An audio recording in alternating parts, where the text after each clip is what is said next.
Hello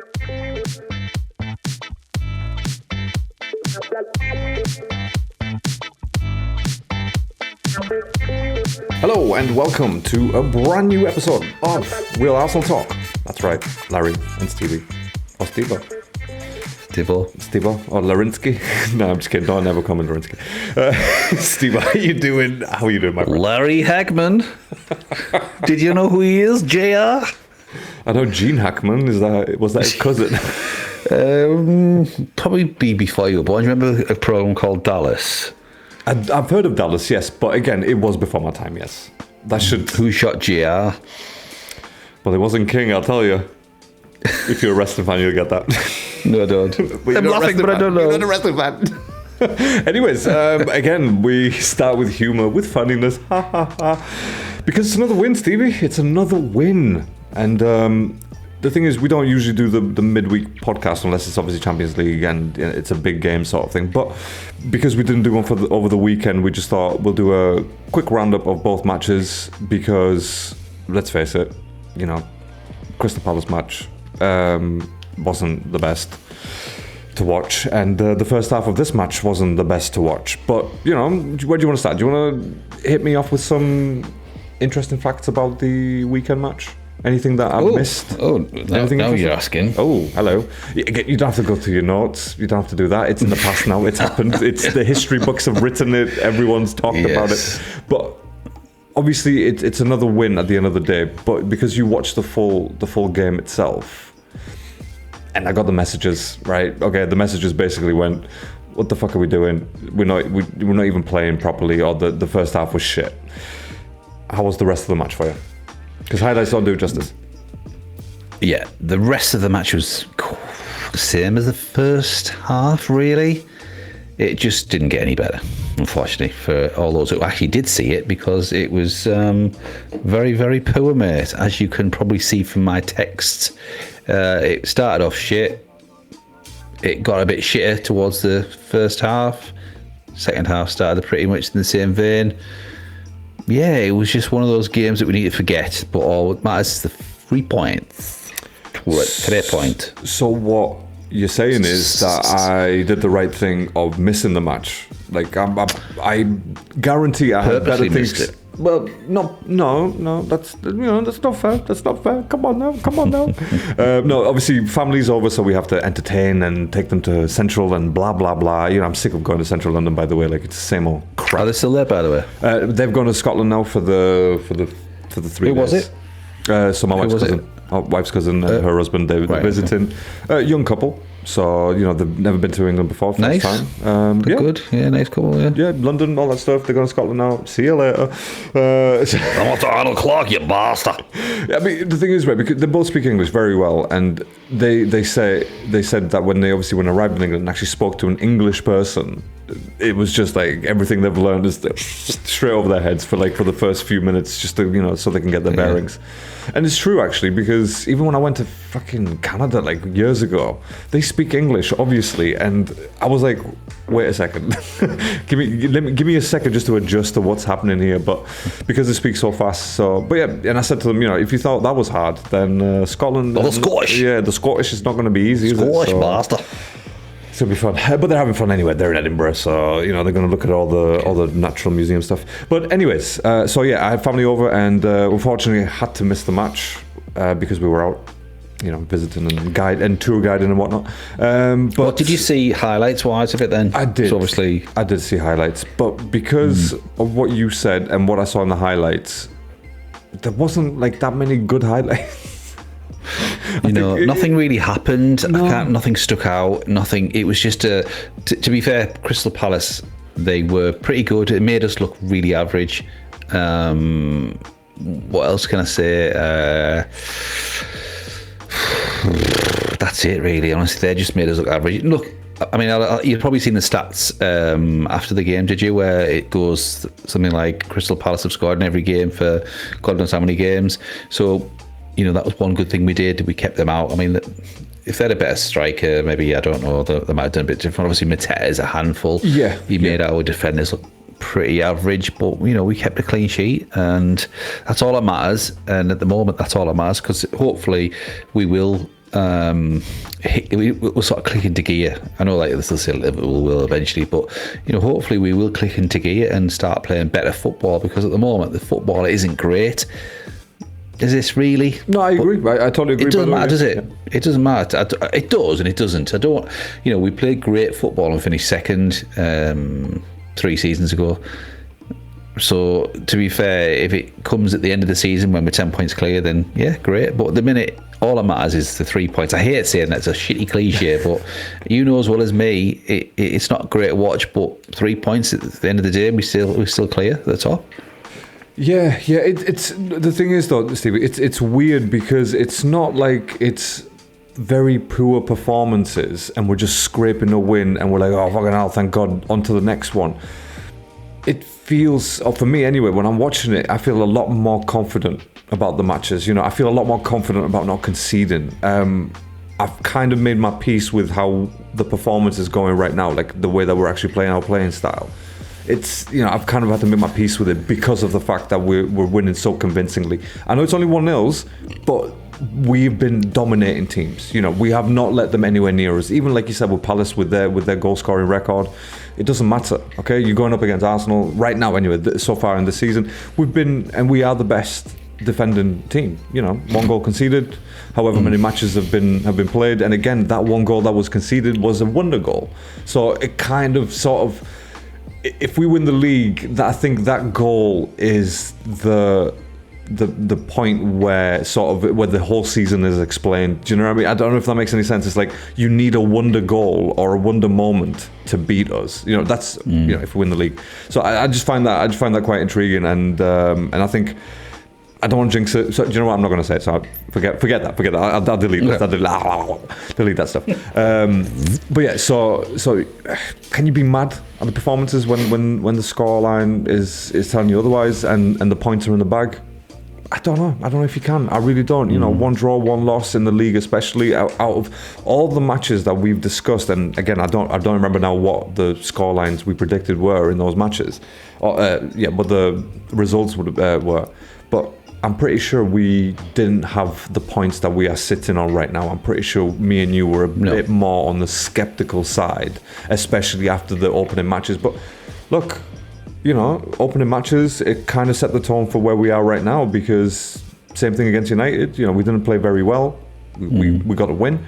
And again, granted, that was the first match of the season, so anything could have happened. But it's kind of, you kind of see where we're going with this. And I think I said it in the last pod as well, that the set pieces, for example, those are going to be the little differences. And the way that we're playing right now, it's not magical, but it's just enough to get the job done. Do you know what I mean? Kind of like the Invincible season, where even the matches against smaller oppositions, they got the 1-0 and barely just got the 1-0, or like right at the last minute. That happened on many occasions during that season.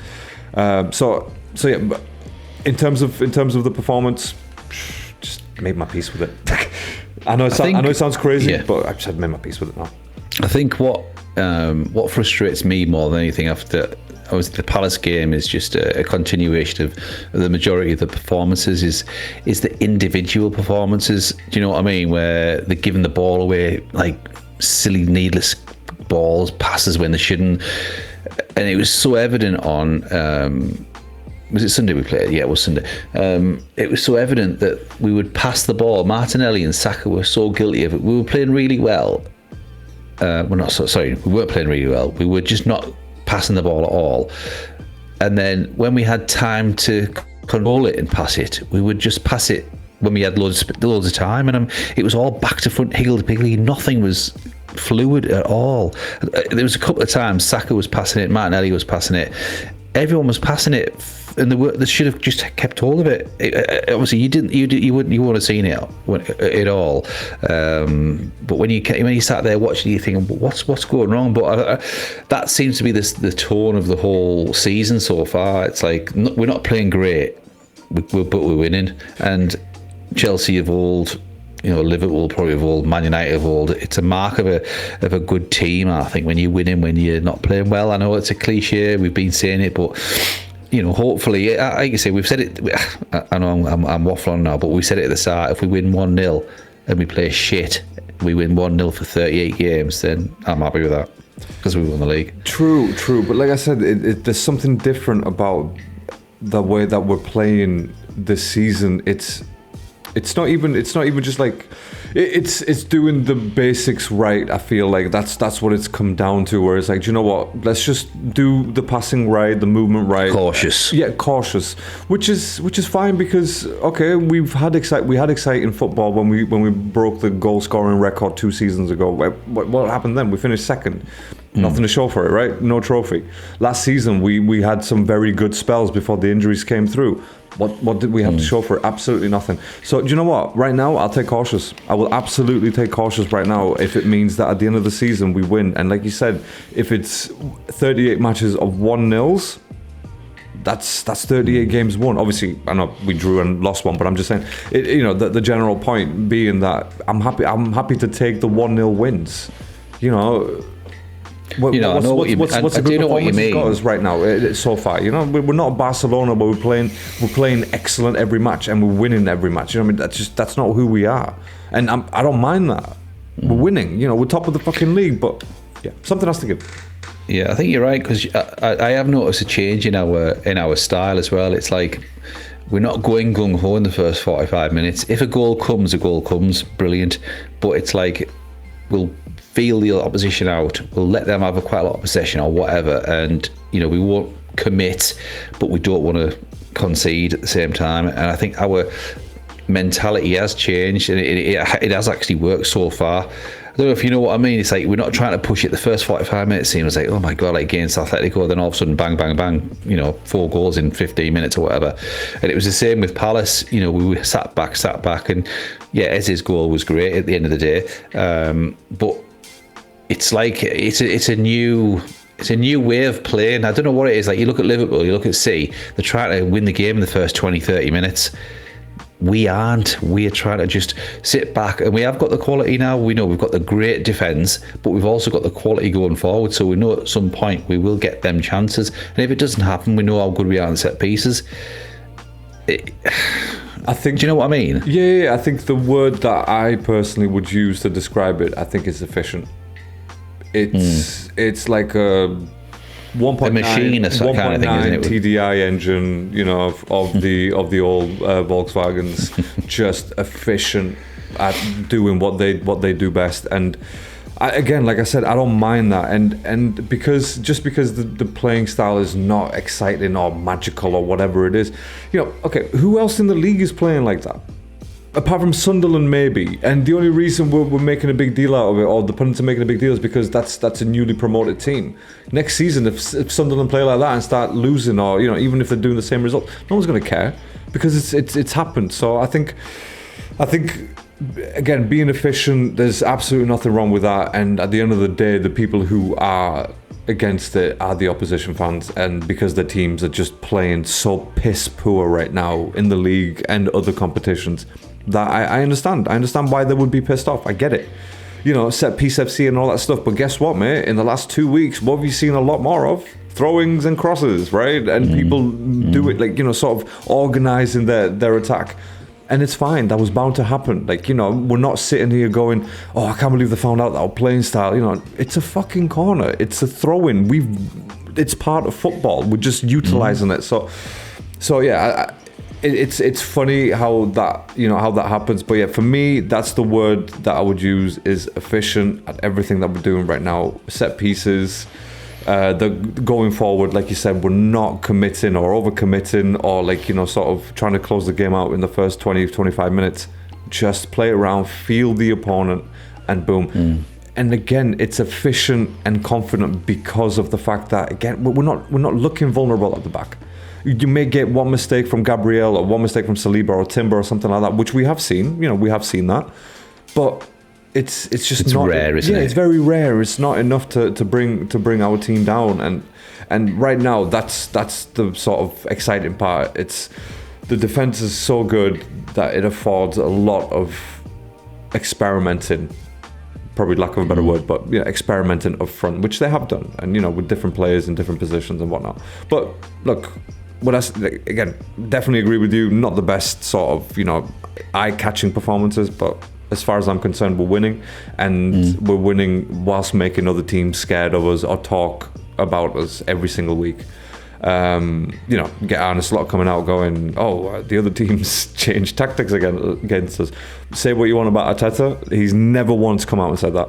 I've never heard Arteta come out and say, I can't believe they changed tactics. Basically, that's what Arne Slot is saying, isn't he? Like, fuck, I can't believe these guys changed tactics against us. But it's so that's the way I look at it. I don't see anything wrong, and I don't think any Arsenal fan or true Arsenal fan should see anything wrong with the way that we're playing, because it's not even looking like anyone's scoring against us. So yeah, Palace had a couple of they had one shot, which was a shot on target, which was crazy, by the way. It was offside, so it didn't count anyway, did it? Apparently they counted that as a shot. When the video that I sent you, they crossed it. Yeah, so it got crossed in. Eddie went for the header, but Raya came out and took the ball, and they counted that as a shot against us. I don't know if they did that on purpose, just to be like, oh well, look, Arsenal have had a shot against them. Whatever it is, it's irrelevant. Yeah. It's irrelevant. But it's petty things that are going to start happening throughout the season, just because of the way that we're playing. And again, they're mad because there's nothing to be like. There's nothing to say that's true. Like, against, there's nothing negative really to say against us. Again, they're just trying to find anything. That's the thing, is that what they do. Yeah. Jamie O'Hara, he's number one for that. There was some writer for The Guardian or some shit, like Ryan something or other. I don't know if you saw this on doing the rounds.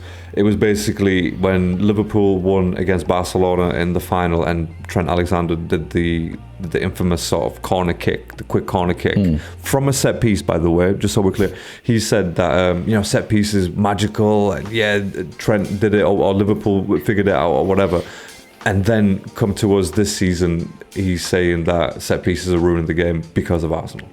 So didn't Carragher say something 10 years ago on Sky Sports? I don't know which team he was talking about. I saw it, and they were referring to it on Sky. I can't remember. He'll have to try and find it on Sky Sports, and it was saying 10 years ago, Jamie Carragher was saying how good these set pieces, it might have been about Chelsea, I don't know, and it's like how it's sort of turned in. It's always, we know it's this agenda, isn't it? We do know it's against Arsenal, and it's always, they'll find anything to get it to go against us, to knock us down, to make us look shit, to make us look boring. And yeah, it might work, and it's worked for the last 21 years kind of thing, but just recently, because it's not Liverpool, or it's not Man City, or it's not Man United, because it's those all ex-players that played for those clubs, like obviously Neville and Carragher. I don't know why they've got this loving for Man City. Is it because of Pep and they lap his ass? I don't know, but it's always against us, and they slate Keown, don't they, for backing us up. But he speaks sometimes, he's honest, he's not biased, he's a bit like us, to be fair. He doesn't see the Saka star boy. He says it as genuinely as it is, but they slate him, don't they? Danny Murphy, to be fair, he's the only one who kind of sticks up for Arsenal, and I suppose Shearer does as well. I've seen them where they stick up for him. Yeah, Shearer, I've seen that, for sure. Especially when he's doing commentary and whatnot, he's always demanding more from us, but in a nice way, rather than Neville going, see, that's why they won't do it, because of this, so they need to do this. Whereas Shearer, he's genuinely kind of not concerned, but he wants to see us do well. So look, for the Crystal Palace match, we'll get to the Brighton match very, very shortly. But for Crystal Palace, who was your player of the match for Arsenal? Not just for the game, just for Arsenal. I think it was Timber. Good shout. Okay, yeah. I think the stats kind of back you up on that. I didn't actually check I know I was making notes at the time, but because obviously it's been a few days now, it's gone out of my mind. But I do recall Timber being like, I thought, standout. Possibly Saliba as well. He come off, didn't he? He came off. Saliba came off. Yeah, I was going to say. Hopefully, there's nothing too major there. Serious, yeah. But Gabriel, he sort of got man of the match. Yeah. It is what it is. He's just fucking good. And obviously, him against Mateta was quite interesting as well. Like, two big guys. Yes. Going up against each other. Although Again, he did get turned a few times. He did. He did get turned. He did. Yeah. I think. But then everyone does because he's such a big, strong. He's worse than Haaland sometimes. Yeah. You know, he's not as skillful, and not as agile, but physically, more. Absolutely. You know, yeah. Absolutely. And I think again that was most of the highlights. To be honest with you, Saka obviously he came off as well. If I'm not mistaken. Came off at 60. I think I told you he came off, and I was glad because he had a very, very poor game. Oh yeah, 66 minute for Martinelli. Yeah, and again the ratings here show that as well. And from what I saw on the highlights, well, I didn't. Sorry, I didn't really see him in the highlights.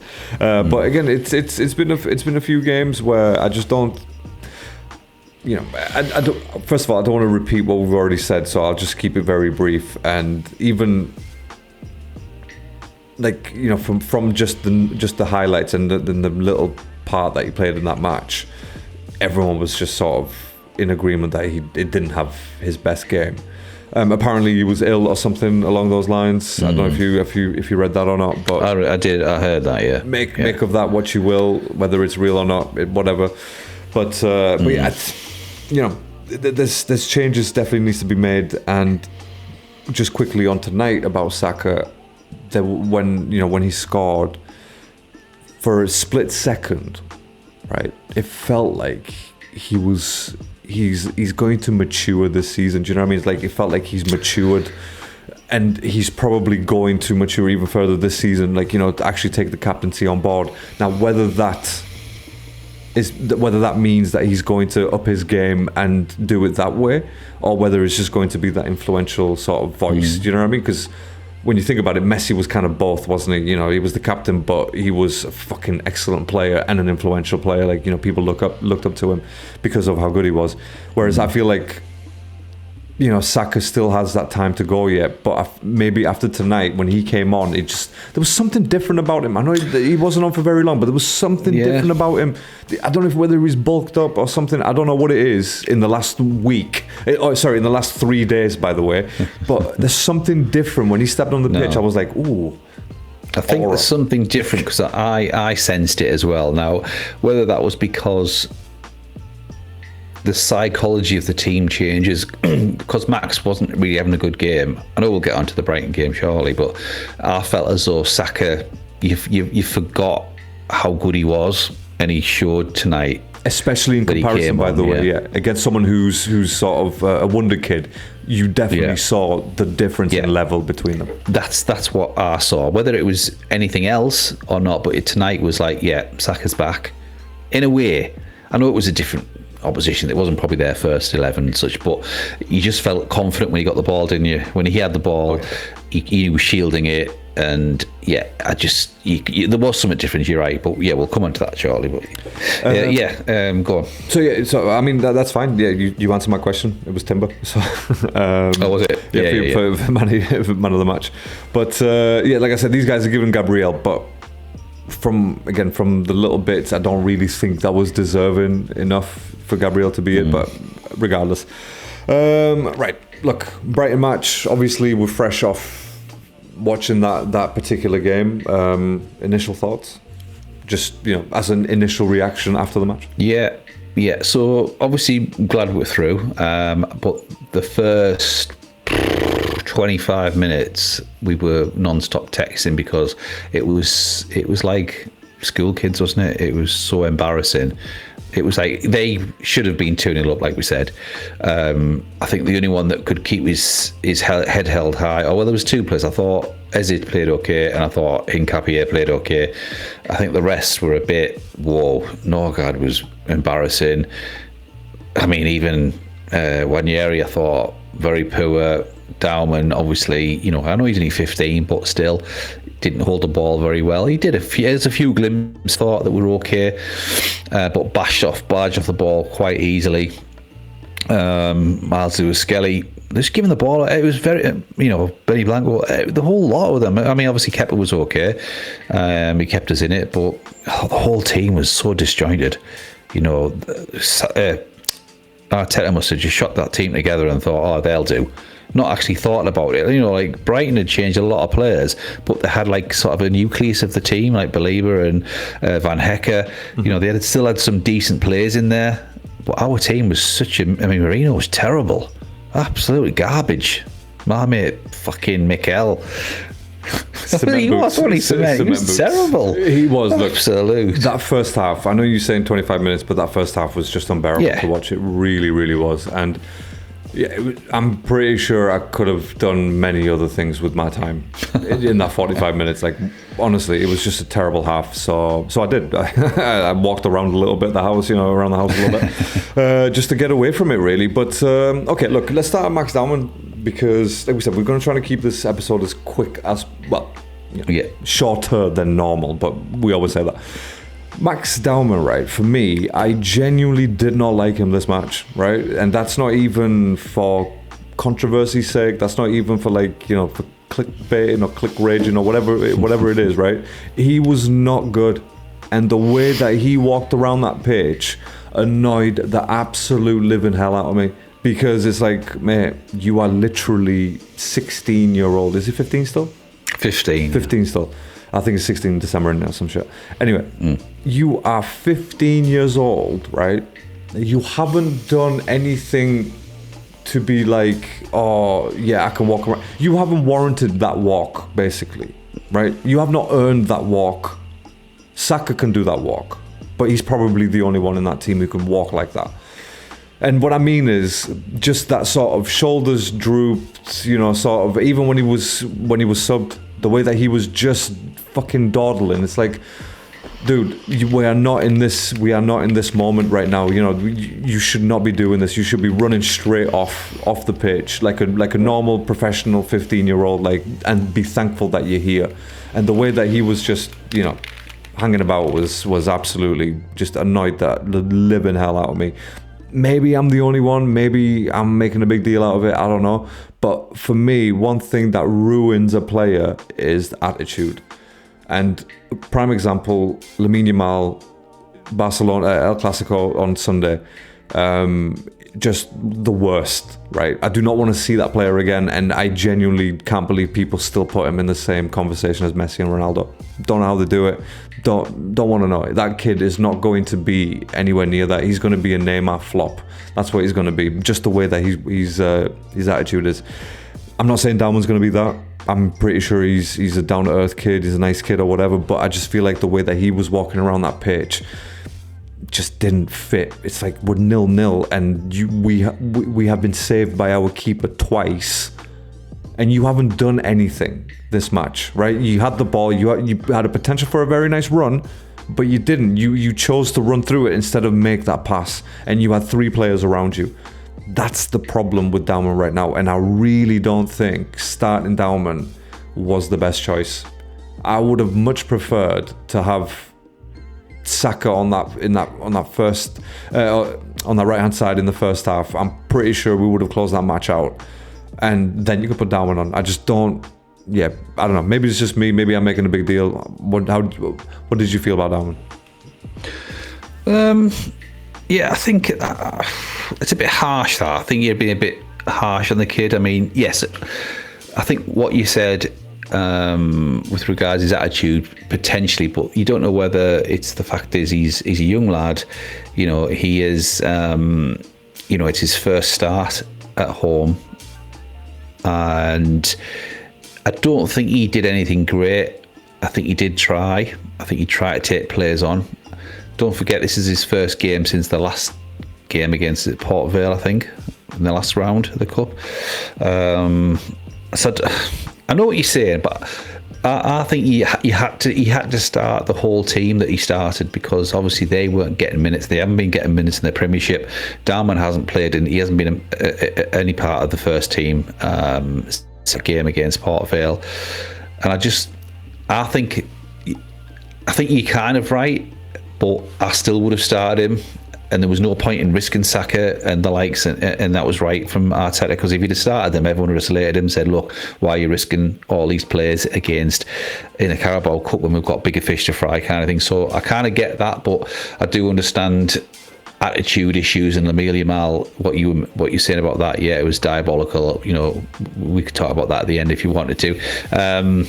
But I don't know. There was glimpses where I thought, yeah, he's trying. that's just confidence. We have to forget he's 15. What were you doing? What was I doing at 15? You know, you playing in front of like 60,000 people. You know, you're on the spotlight. You're kind of the next big thing. I don't know. I think you might be a bit harsh, but I don't know. I get it, and it's always going to come down to the atmosphere and all that stuff, and the 60,000 people. But the way I look at it is that, okay, you've played here before, right? You played for this team. You played for the first team before. You've had many people around you, like especially in the preseason friendlies. In them competitions, you know, there was a lot of people around. So again, when it comes to like stadiums being full, you are used to it. He's played professional football for a long time now, even the under 21s and wherever he's playing outside of in terms of national team. He's been there, and I just don't think that's really a good enough justification, you know, for him for fans to be like, well, you know, he was 15 and he had the pressure and stuff. I get it, of course, but at the same time, okay, well, he's 15 and whatnot, then how could you expect him to be playing against, you know, these players? And it showed, by the way, that Belieber, he just literally, I was going to say pushed him out. He didn't even push him out. He just sort of did this with his elbow, just sort of took his elbow out, and Darwin was like, oh, okay, then I'm just gonna, okay. Yeah. So I know. Look, I may be a little bit on the harsh side because of the attitude that I saw. I'm not saying that he's a bad player at all, by the way. He's very good, and the way that he controls the ball, he can be brilliant. I just hope that he goes on that trajectory and not on the fucking Lamine Yamal fucking Neymar bullshit. I think you've got to remember as well, the whole atmosphere was very, very strange tonight. We both kind of agreed that the crowd was shit. You know, it was like a friendly. You don't know whether that's kind of in the players' minds as well. Like, they know it's not the be all and end all. The Carabao Cup, it's not as important as the Champions League or the Premiership. The whole team was shit tonight, weren't they, really, first half. So you can't really single out Max Darwin at 15. You know, he did try, he did have a couple of decent runs. You know, he got into the box at one point where it looked like a foul. Was that a bat? No, I think that was a ladybug. A ladybird? Yeah. Ladybug. Ladybug, that was that. Whichever one. Oh, yeah. There's an infestation going on. I'm sure it was. That was weird. Anyway, sorry. Yeah, no. I am listening, by the way. Just sort of caught my eye because, again, like you, I thought it was a bat. The shadow take. It's a baby bat. All right. It was Jokeres. No, look, I'm not. By the way, yeah. Just so we're clear, I'm not pointing the finger at Dalman for tonight's like poor performance in the first half. By the way, no, absolutely not. I think on the contrary, actually, I think he was more livelier than the rest of the players, but I just feel like, okay, he's not as refined as I wanted him to be, basically. I know he's 15. I know it's not fair, right? But you're part of the first team now. So this is where you need to come into your own, you know, rather than sort of have people push you need to take it by the scruff of the neck, like Saka did. He's like, all right, I got my chance, boom, here we go now. And just running at defenders or trying to take defenders on all the time is not really what I'm looking for. And him have you seen the ball greedy was so ball greedy. Can I just interrupt you there a second? Sorry. Have you seen the draw? I have not seen the draw. No. Don't look. Okay. Who City. Don't you want? Man City. Who else don't you want? Oh, okay. Chelsea? Tottenham? No. Who else wouldn't you want who've just won tonight? Tottenham are out. Oh, hold on. Newcastle. Yeah. We got Newcastle in the next round. No. Oh, thank God.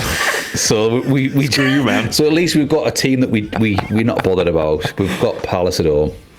That's not bad. We've beaten them already, haven't we? No, but like that's what makes it worse. That's what makes it worse. Honestly, I thought we were going to get Man City get Brentford. How lucky is that? A fucking jammy bastards. I don't know, like, you know, Brentford could like turn them round, but okay. No, if it was at Brentford, so Newcastle must play. Who did Newcastle play then? Who's left? Right. So Newcastle, well, Chelsea, Cardiff, Newcastle, Fulham. Who Chelsea get then? Cardiff. Fucking Cardiff, the lucky bastards. Fucking jammy twats. So that's them winning the EFL then.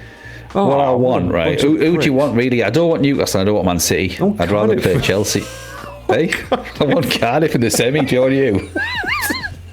Well, Cardiff all rounds. I know, yeah. I wanted Cardiff, Wycombe, fucking Grimsby. Those are the teams that I want. Yeah.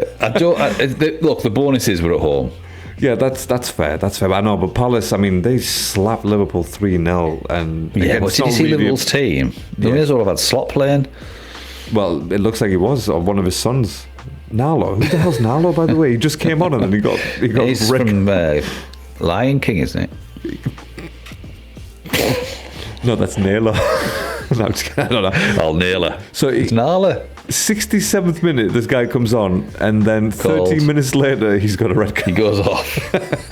He's that good. Great effort tonight, my friend. Great effort. Okay, yeah. So, yeah, just quickly on Max Down, just finish it off. Yeah, I'm not blaming him for anything, by the way. It's just more of my own personal opinion of him from what I've seen right now.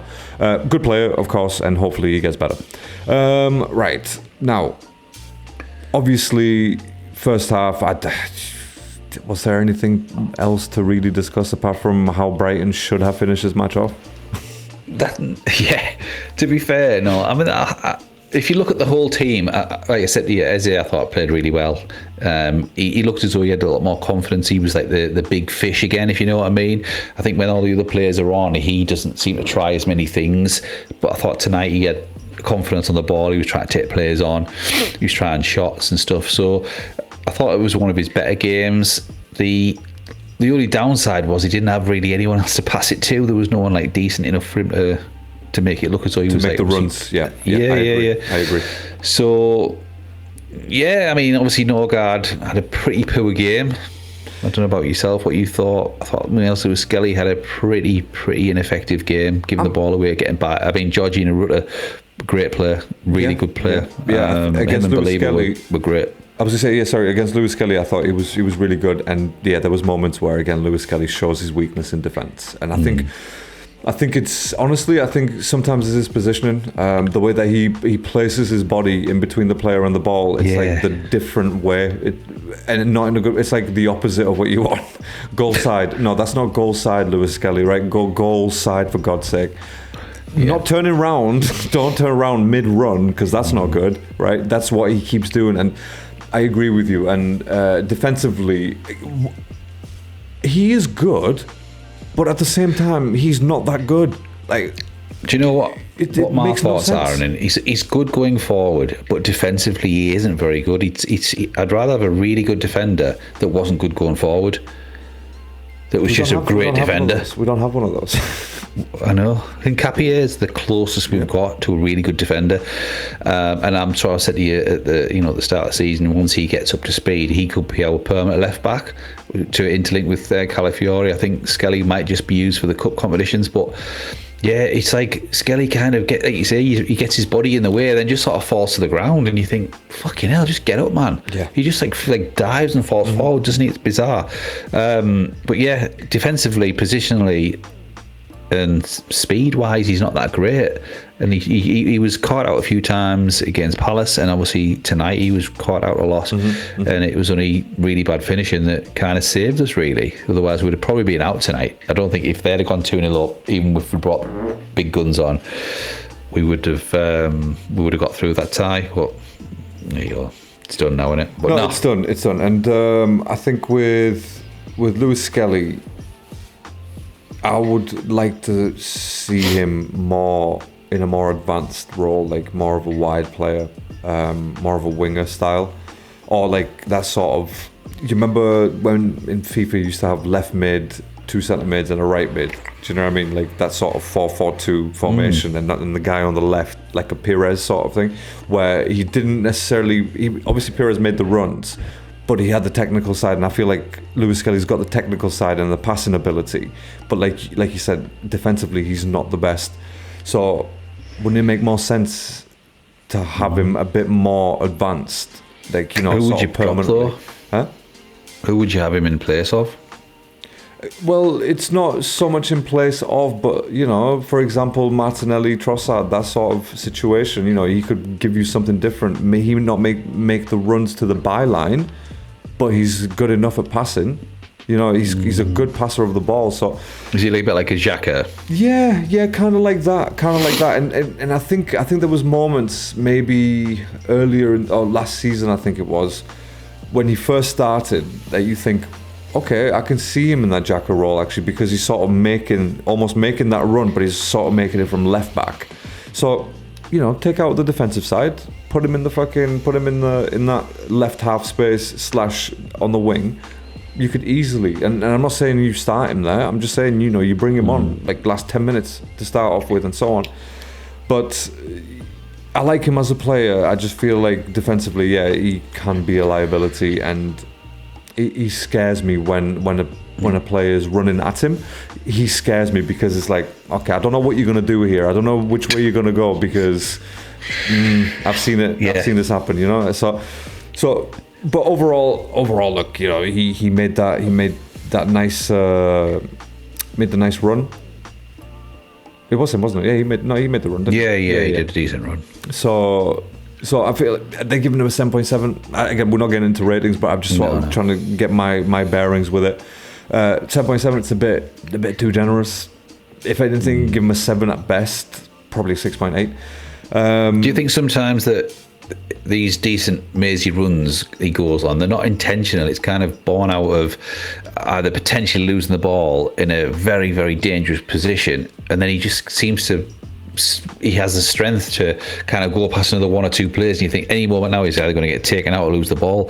So it's not as though it's by design, is it? It's by default that he actually does them runs, and obviously that's one against Atletico last week and tonight. Yeah, the runs, it's sort of like, I don't know, I mean, it's forced upon him, isn't it? That the runs are forced upon him because he's kind of in a bit of a sticky situation. Kind of, but at the same time, probably not, because of the way that he's so balanced when he's running through the defenders. You know what I mean? Like he's saying, he's getting pushed, and I feel like if you're going to go on a mazy run like that, you kind of have to be that one extra step in front of the defender. And I don't mean physically, I mean like mentally, sort of thing, whilst you run towards them. Like Messi, for example, you know, you kind of think, why didn't someone just stick a leg out? Okay, because by the time you thought of sticking a leg out, he's already taken 3 different players on. So, and again, that's why I feel like maybe it's not sort of by default or forced upon him. I feel like he knows he's got the balance to at least take on 3 defenders. Or like if he's sort of picked up momentum on the run, I think he knows he can do that. And he's not the same size as Rice, but it kind of reminds me of a Declan Rice when he's running through defenders. Do you know what I mean? When Rice does it now and again through 2 or 3 players, I feel like that's when you're probably right, and that's by default, it's forced on him. It's like, oh fuck, I don't know where to go, I'm just going to go run through these guys. Whereas Skelly, it feels like he's the type of character and type of personality where he goes looking for that shit. Like he's the type of guy who'll go to a pub looking for a fight. Do you know what I mean? Yeah. That's what he seems like. Yeah, did you see him pushing what's that winger called? He right at the very end, like 5 minutes to go, you can't see his look. Who was the guy? When did Jorginho? It was Jorginho, wasn't it? No. He was stumbling towards the corner to the bar line. Oh, the guy, he came on, didn't he? Oh, what's his name? The Italian guy, Bacagli or something. No, he's a good player, isn't he? The Blackie. Was it? Oh, I thought it was Bacagli, or was that Marino with the pushing? No, let me think of.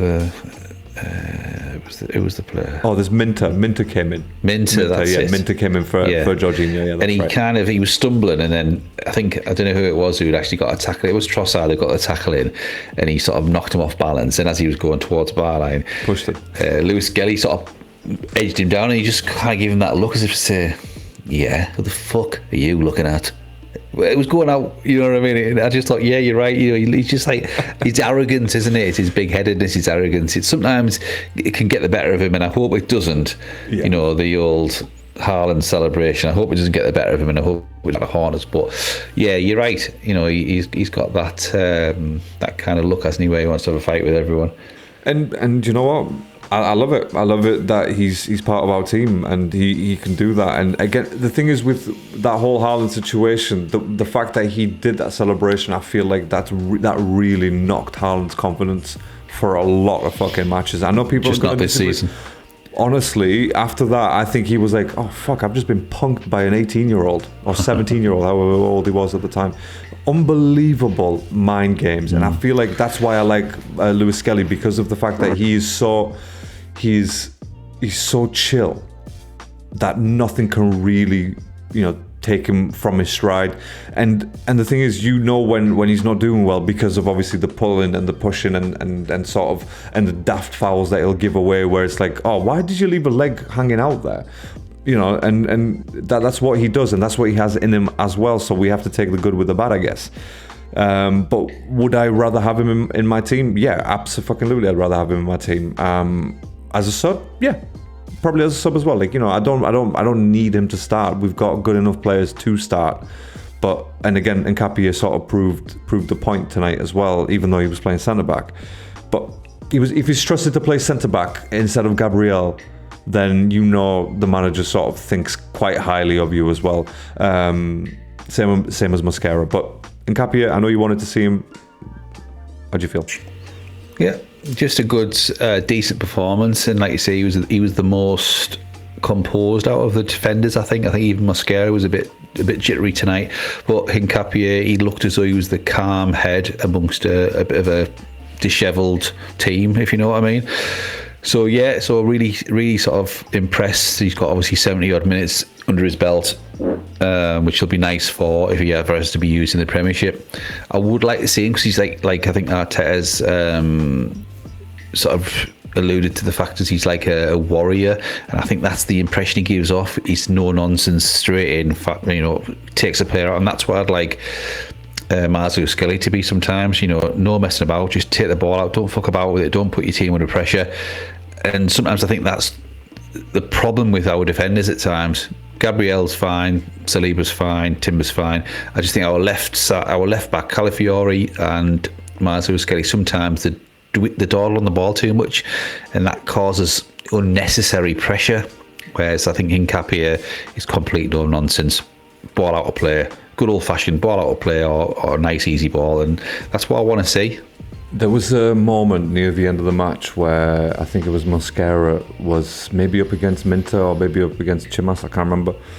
But Mosquera got pushed outside of the byline. I don't know if you remember this, right? And then Nkapie ran over and sort of pushed the other player, took the ball off him.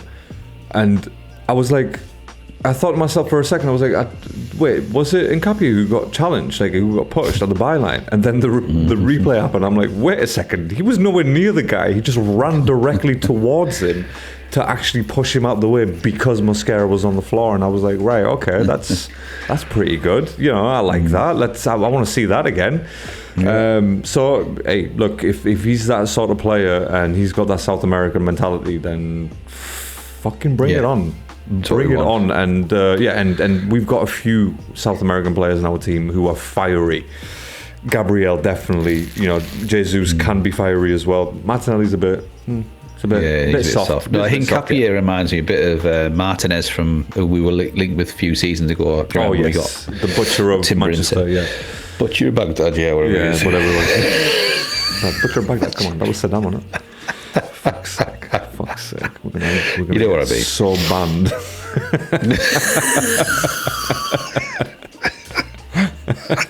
you know what I mean. We're talking football here, for God's sakes, Stevie. Of course. The Butcher of Bahrain, I meant. No, that's Max Verstappen. No, sorry, who's that? Okay, look, let's move it on. But you know what I mean, don't you? The Man United left back. Where's he anyway? He's been out for ages. Lissandro. I do rate him, honestly. I love him at Arsenal. No, absolutely. I rate him. Absolutely. He's the no-nonsense left back that I want Nkapie to become. Absolutely. He's dirty fucker. No, but that's okay. There's dirty, and then there's just absolute filth, and that's what he is. He gets red carded every other match. For carpet filth, isn't he? Exactly. He's the fucking belly fluff. Right. Okay. So Nkapie, I thought he did well. These guys are giving him a 7.8. I feel like that's fair, right? Yeah. I feel like that's about fair, to be honest. For me, who stood out the most was probably Nwaneri in the second half. And Eze, of course, Eze sort of did the full half for me. I thought he was really, really good. And they've given him a 6.7, by the way. Oh, Eze? Yeah. Which is really harsh as hell. Because he would at least be a 7 or a 7.5 or something.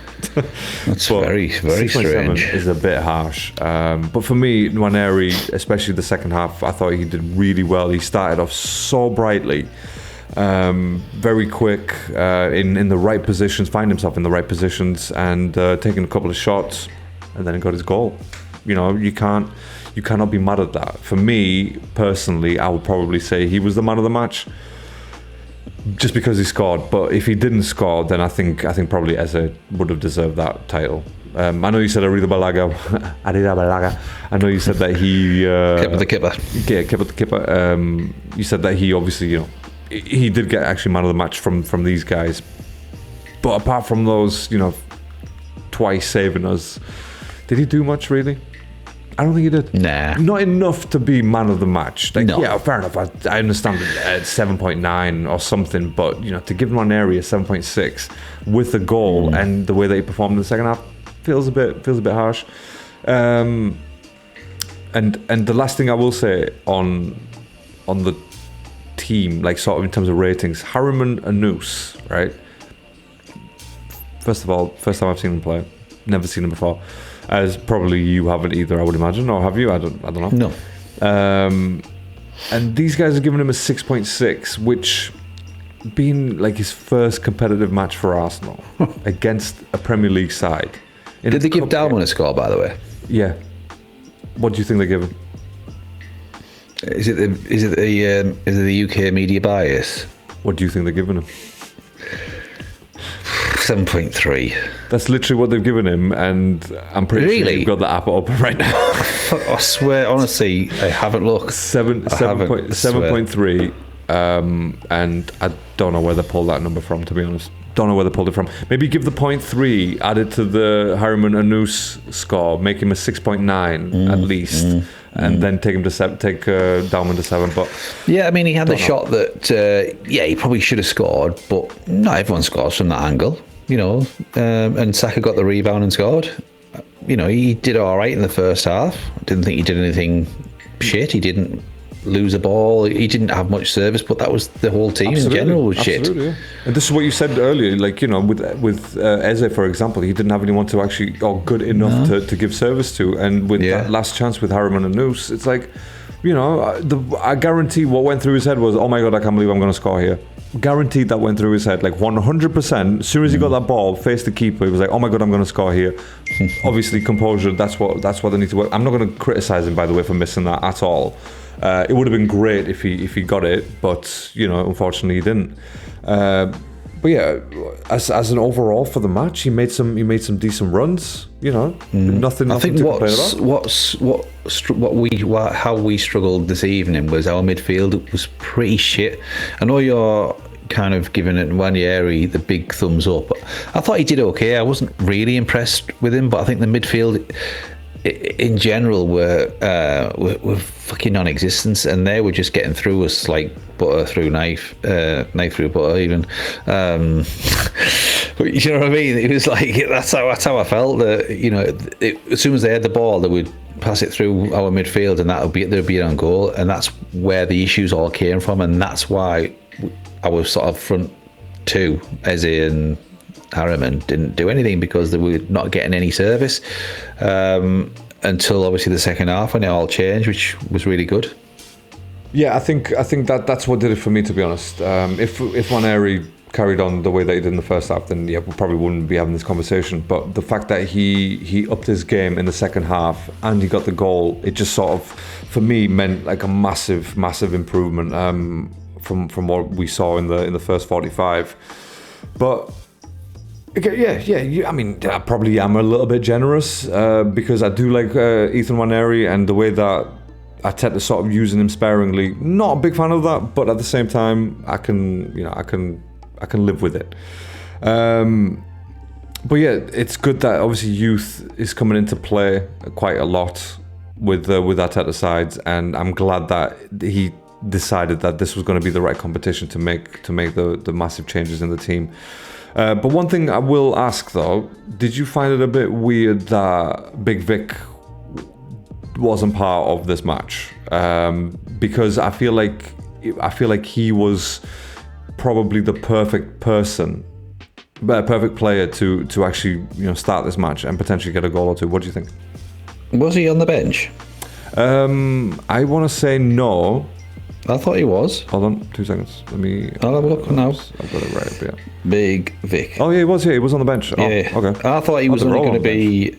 Yeah, I thought he was. It was only if we needed him, if we were like 1-0 down with 20 minutes to go, and I'm glad he didn't come on.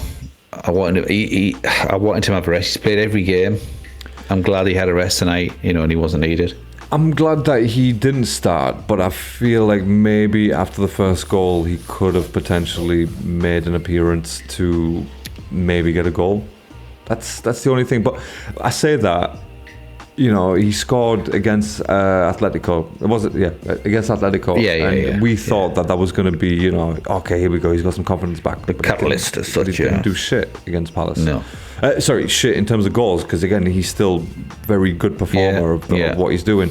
But and again, that could just be down to the lack of service and the team. He would have gotten 0. He got less tonight, wouldn't he? Yeah. Wow. Well, if Eze played, him and Eze, sort of, I feel like they have a nice little understanding from what we've seen briefly anyway. So it could have worked, but again, I'm not going to cry over. I actually thought Eze played well on the left. Did you? I thought it was one of his better performances. Like I say, and sometimes in the midfield, it's like we've got too much possession. He's got nowhere to go. Mm-hmm. Whereas when he's on the left, he has a bit more freedom and he's got a bit more space to come inside or go down the wing. So maybe something to look for. Maybe against Burnley, I don't know. But then saying that, Kepa the Kipper was doing quite a lot of long balls. Mm-hmm. And that Harriman wasn't really winning many, was he? So maybe the big yak would have done a bit better. You don't know, do you? Yeah, the big yak would have done so much better. The big yak. But that's what I mean. Like I think with Eze on that side and Gyökeres up front, I think it could have been something there for sure. But again, absolutely, it is what it is. We got the win, and by the end of it, as soon as that second goal went in, that was it. To be honest, as soon as the first goal went in, I think did I message you? I said this is over or is it the end? Oh, I think I typed it, then I deleted it because I thought, right, let's just wait. Hold on. Don't count your chickens. Yeah, so I just put what a run. Yeah, look, I don't really want to start repeating ourselves with what we need, what needs to be done, and what players are coming back and so on. But I mean, is there anything else that you want to add to the match? Anything that stood out? Yeah, I think what was evident was when Timber, Gabriel and Saka came on, it was a completely different feeling and a completely sort of, I felt confident, you probably did as well, and obviously with Timber at right back, it just felt, I mean obviously Benny Blanco's days could be numbered, who knows, but I just felt so much more confident with them three on, and it was evident they just looked a lot more secure, and obviously Rice came on a bit later after that. But yeah, I think it's evident though that we don't have that depth of squad that we all thought we did. That second team isn't quite as good as what we all thought. I know we've still got players missing, but when that was like a completely different 11 barring Eze, really, wasn't it? I think everyone else was kind of second string that wouldn't normally get the game as such, even in the Premiership. Not many come on apart from Mascara and possibly Hincapié and Skelly, but the rest were, I think that proved to me that we're still not that. We needed probably, I'll ask you this question. In the next round, do you think that 11 will start? I think there will be some players from that 11, but I don't think Harriman and Noose, I don't think he'll start. I don't think Dauman. No, yeah. He may start. Well, actually, no, I don't think he'll start. I don't think he will. I don't think he will. I think he'll play strong. I don't think he plays his full 11, but I think he'll play probably at least 6 or 7 of his first team. And the thing for is, that game. The thing is, who do we have? Did you say next round? Newcastle? No, Palace. So a Premier League team, you need to put a Premier League side up. And again, but he didn't tonight, did he? No, he didn't, and that's the interesting part about it, is because Brighton, it's not like they had a weak side, but they didn't have the sort of full best side, you know, because again, even they realised, like, look, you know, it is a cup. We've got the league to look after. But I think a couple of changes from tonight's lineup. I think that's going to be it. Like you said, you know. I mean, obviously, Madwecki and the likes of Havertz might be back, so they might need game time, mightn't they? So absolutely. Potentially, he could put some of those in. Yeah, 100%. When is it played? That anyway, December the 15th. So you'd hope that Odegaard, Madwecki, Havertz, they'll all be back. So looking good. Yeah, no, for sure. And yeah, I'm just happy with the wins of as of late, Stevie, because you know it's been a while. But then again, we always do this every season, and November hits, and then. Did you see that stat where it was something to do with the last? Was it 6 seasons? That it's actually not our best start. It's not our best. So I think start. we had 20. Yeah, I think a few years ago we had like 25 points. After 9 games. I think that was like 2 years ago, wasn't it? 2 seasons ago or something. I don't know whether it's on here somewhere. I'm pretty sure. So yeah, while Stevie looks at that and we say, you know, we bring this episode to an end, Stevie, obviously we will be back over the weekend. We do play over the weekend, don't we? We do play. Burnley. Oh, we've got Burnley. 3 o'clock. At Turf Moor. Yeah, man. Okay, great. And any other matches on that? Ooh, Tottenham, Chelsea, Liverpool, Aston Villa. Some good ones. What an interesting weekend. Bournemouth City. Bournemouth. The day after. That'd be a good game, that would be a fantastic game. Man City, Bournemouth, West Ham, Newcastle. Don't really care for that. But yeah, that should be very good. I look forward to it.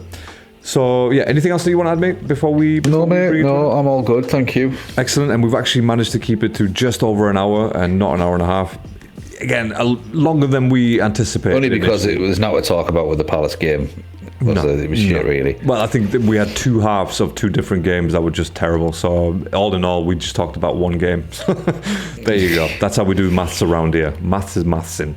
Right, we will leave it there. We will be back over the weekend. We will record on Sunday. We'll be back for you guys on Monday morning, whenever. And thank you so much for being here. We'll catch you on the next one. Until then, stay safe, stay alert. Au revoir. I extra love that one.